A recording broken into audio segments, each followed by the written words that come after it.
नमस्कार. Life lens and फिल्टरमध्ये सर्वांचं पुन्हा एकदा स्वागत आहे. आजसुद्धा एक इंटरेस्टिंग टॉपिक घेऊन आलेली आहे, जो आपण अगदी लहानपणापासून ऐकत आलेलो आहे आणि आपल्याला तो एकदम नॉर्मल वाटतो. पण तोच नॉर्मल टॉपिक आपल्या जीवनावर कसा अफेक्ट करतो आणि त्याचा किती खोलवर परिणाम होऊ शकतो हे आजच्या व्हिडिओमध्ये आपण बघणार आहे. आता कॅप्शन वाचून तुम्हाला अंदाज आलाच असेल कशाबद्दल बोलणार आहे.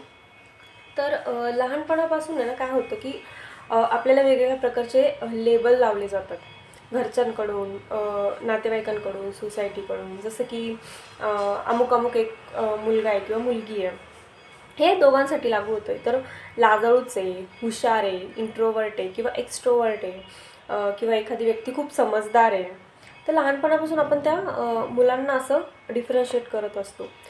तर जेव्हा आपण ही लेबलिंग केव्हा करतो, जेव्हा तो एक पर्टिक्युलर व्यक्ती सेम बिहेवियरचा पॅटर्न हा रिपीट करतो, बरोबर. तेव्हा आपण लगेच लेबलिंग करतो की ओके, हा व्यक्ती असा असा आहे. आणि जेव्हा ही लेबलिंग होते तर तेव्हा काय होतं की ही गोष्ट त्या व्यक्तीच्या आयडेंटिटीचा एक भाग बनून जाते, त्याची आयडेंटिटी बनून जाते. आता आपणच बघा ना, आपल्या आजूबाजूला व्यक्तींना आपण असंच ओळखतो की हां, हा व्यक्ती खूप समजदार आहे, हा व्यक्ती खूप चांगला आहे, हा व्यक्ती खूप दयाळू आहे. अशा पद्धतीने आपण आपल्या आजूबाजूच्या व्यक्तींना ओळखत असतो. तर ही जी लेबलिंगची सुरुवात आहे ना, ही अगदी आपल्या लहानपणीच झालेली असते. आपल्या घरात बोललं जातं. पण ह्या लेबलिंगचा मुलांच्या मनावर काय परिणाम होतो, त्यांच्या पुढच्या आयुष्यावर काय परिणाम होतो, हे बघणं खूप गरजेचं आहे. एक उदाहरण बघूया आपण की एक मुलगा आहे आणि किंवा एक मुलगी आहे. तर काय होतं की घरात पाहुणे आल्यानंतर तो व्यक्ती, तो मुलगा किंवा मुलगी लवकर बाहेर येत नाही. मग पालक लगेच काय म्हणतात, हा ना जरा लाजाळूच आहे, त्याच्यामुळे. मग हे काय होतं की हा लेबल जेव्हा बसतो ना, तो हा लेबल बसला की तो मुलगा पण हळूहळू ते एक्सेप्ट करायला लागतो, की त्याला पण ते विश्वास बसायला लागतो की हो बाबा, मी लाजाळू आहे. आणि हळूहळू ते लेबल तो जगायला लागतो, जपायला लागतो. म्हणजे काय होतं, जसं हे लेबल लागतं ना, तर त्याची ग्रोथ होण्याची किंवा डेव्हलपमेंट होण्याची किंवा त्या कंडिशनमधून बाहेर येण्याची जी प्रोसेस आहे, आपण त्याला लिमिटेशन आणतो. तो त्या आणि लाजाळू म्हणजे काय, त्याचा सेल्फ कॉन्फिडन्ससुद्धा कमी होतो. तर मग कुठेतरी जाऊन त्याचा सेल्फ कॉन्फिडन्स वाढणार असेल, पण हा लेबल काय करतो, लगेच त्याला लिमिटेशन टाकतो. दुसरं एक एक्झाम्पल बघू. तर एखादी व्यक्ती आहे, तिला लहानपणापासून बोललं जातं की ही खूप समजदार आहे, खूप समजदार आहे.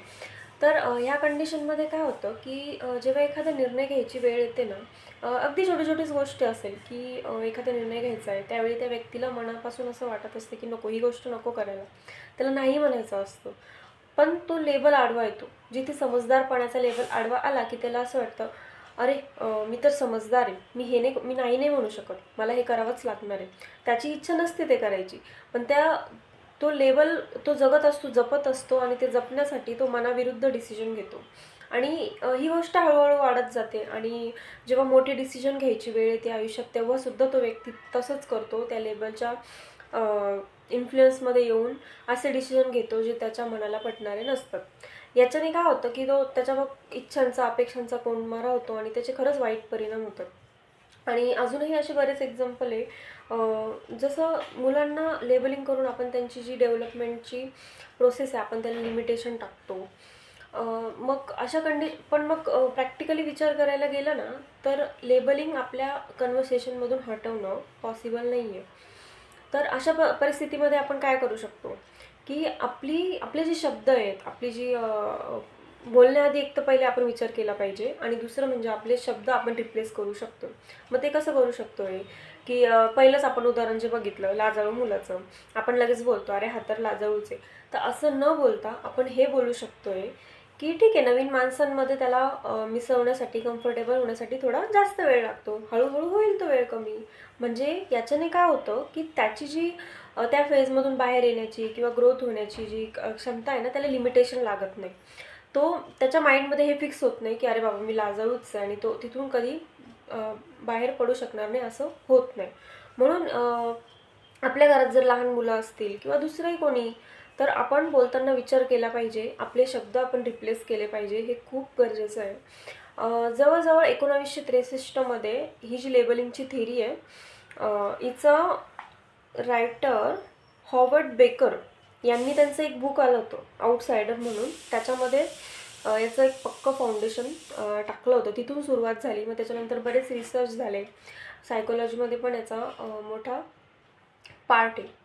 तर ह्या व्हिडिओच्या माध्यमातून हेच सांगायचं आहे की जेव्हा घरातल्या लहान मुलांना किंवा कोणालाही तुम्ही हे लेबल देता तेव्हा खरंच विचार करा, कारण ते लेबल तो मुलगा किंवा मुलगी पुढे जाऊन काय होणार आहे, काय घडणार आहे हे ठरवणार आहे.